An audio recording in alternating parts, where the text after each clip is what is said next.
Devin Hollister, a boy like no other, club sipping beer and raising hell with his brothers.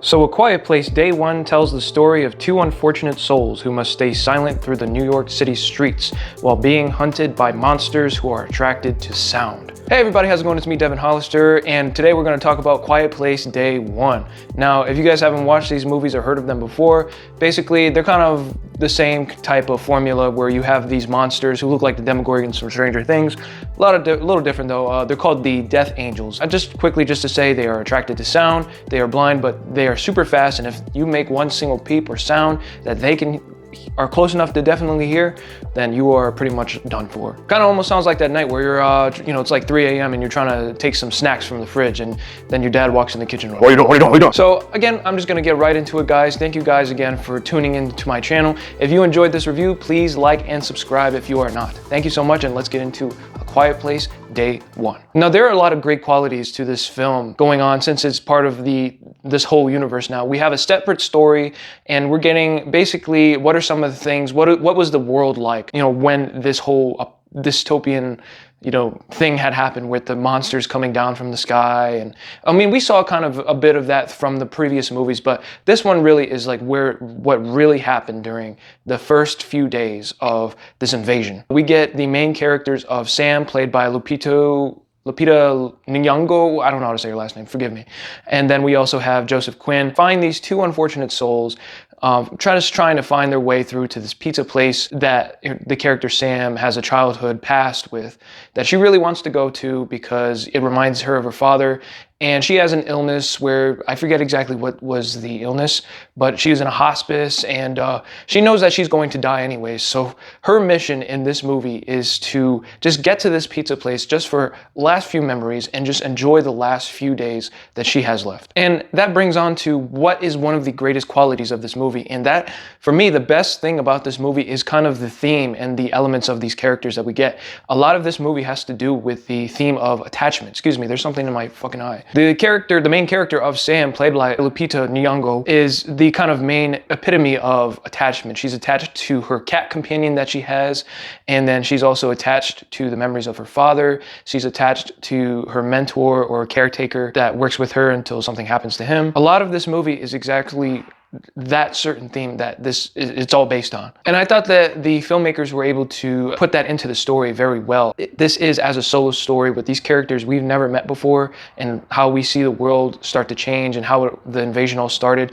I think that they were able to actually tell a good story, a good separate story, regardless of it being important or not, with using the main element of attachment. Eric is a shy, more cowardice type of character, but he's able to grow and be more attached to Sam as they learn to go through this conflict with each other and avoid being killed by these monsters. I think it's all very heartwarming, especially towards the end of the movie. It's all very, it's great to watch these characters go through this because they're so well attached to each other, even though they had just met as strangers through this unfortunate circumstance. Another thing that these movies seem to be really great at is how well they use the environment for these monsters.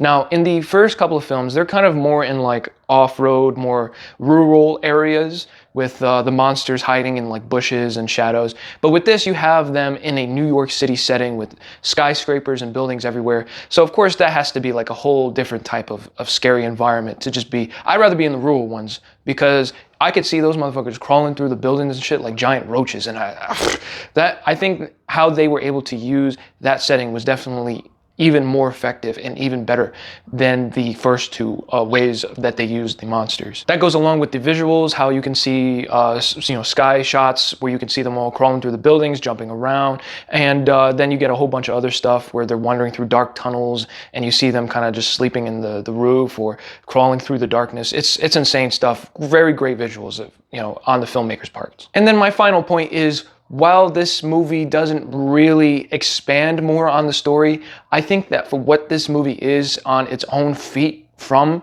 the other two films, I think that it overall has its own voice. It has its own way of showing these types of creatures evolved in this world, and overall it's just a very, very great story, and it's very heartwarming. And for anybody who is into these types of movies, when you go watch this film, if you have not seen it already, you will enjoy it very much. And that really concludes the video with My only complaint of the movie is that while it was a great story, while I loved it, and while I would love to see the characters again, unfortunately, it brings back to my point to like why not just make a third movie? I mean, this movie didn't expand on the story at all. It just showed us something that we had already seen before. I still think it's 100% worth watching this movie. I wish we had gotten a third part because we ended the second film with them finally figuring out how to effectively kill these things. I guess we'll still be waiting for a while. So while I did enjoy the story, I think this movie is great.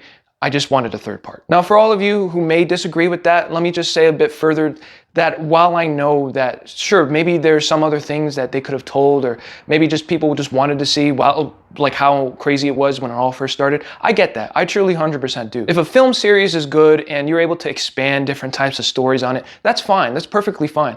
But finish that main story first, then go on to different like side stories from the beginning or later in the future. You know, finish the main story that we were already on. Don't introduce these new characters who are still enjoyable, who are very great, but just finish that main story first. That's all I'm really saying. But overall, guys, what a great movie. What a great time it was to watch this film. Probably the best horror movie that we've got this year, even though it's like PG-13, but that doesn't matter. This movie was very well done. I'm glad that finally we have something good out because the horror movies this year, man, are tough. Sometimes you could just tell by these trailers that, and you could just, they're so predictable nowadays. But this movie was great, totally worth your time, your money. I saw it in XD too, so that was even a better experience. So thank you guys, everybody, for watching. Thank you guys for taking the time to watch my videos. If you guys have not seen any other reviews I've done for this year or review series I've done, I just finished the Nightmare on Elm Street movies. Please check that out on my channel. I could really use your support. I'm really trying to get more and more involved with new movies every single year. So thank you guys for watching, and I'll see you guys next week. And remember, why spend time with your girlfriend and get a job when you could be watching The Movie Wizard? The Movie Wizard. Oh, baby, I love it so much. Please give it to me. Please, please, please, please. Living Hollister, a boy like no other, love sipping beer and raising hell with his brothers. You can't have a cat in here. I smoke 'cause it gives me knowledge.